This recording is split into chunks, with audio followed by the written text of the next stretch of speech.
Magandang buhay mga suki. Ito ngayon ang aking recipe, ang malagkit na bigas. Kaya simulan na natin. Panoorin niyo mga suki. Ayan, ito na mga suki yung ating malagkit na bigas. Ayan, malambot na siya. Kaya simulan na natin. Mainit na yung ating kawali. Maglalagay na tayo ng oil. Ayan, maglalagay na tayo ng sibuyas. Unahin natin.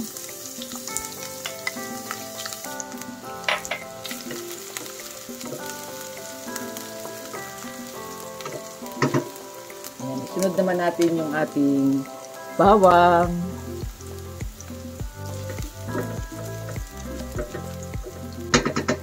Ayan. Ilagay na rin natin yung ating luya.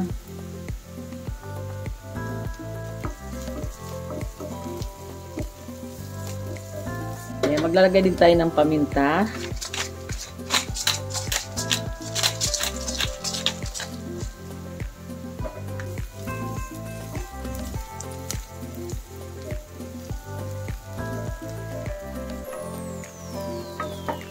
Next, ilagay na natin yung ating sahog, ang hita ng manok.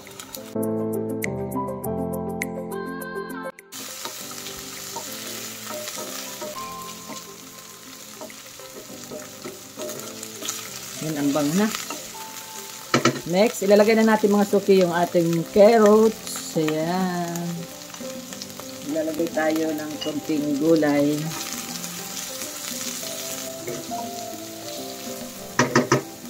Lagyan na natin siya mga suki ng tubig para lumambot na muna yung ating manok. Palalambutin muna natin siya.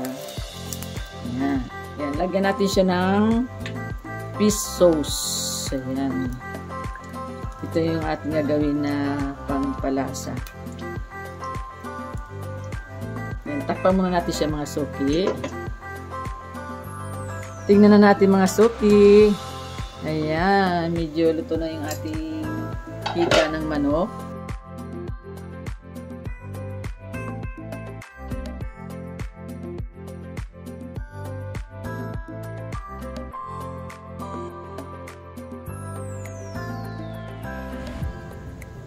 Ayan, haluin na lang natin siya. Ayan, sarap po.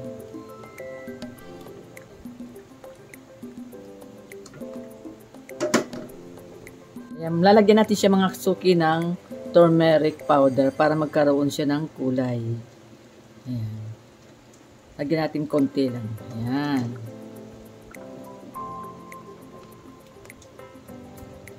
Oh, perfect oh. Sarap. Sarap ngayon dahil malamig ang panahon. Kailangan natin ng mainit.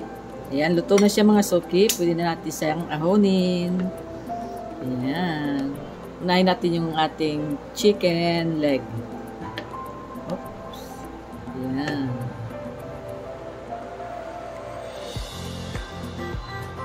Ayan. Lalagyan natin siya mga suki ng isang itlog. Then, lagyan natin siya ng spring onion para lalong sumarap. Ayan.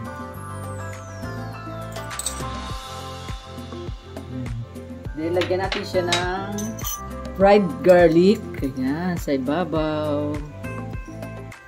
Ayan, perfect na oh. Then, lagyan pa natin siya ng dried kasubha. Ayan. Ito yung masarap sa arroz caldo. Ayan, lagyan natin. Ayan, lalagyan natin siya mga suki ng baked porky pops. Ito yung ating ilalagay. Ayan, pork skin. Bake. Ayan. Itong ating ilalagay. Ayan. Lagyan. Durugin natin. Ayan. Perfect. Ayan.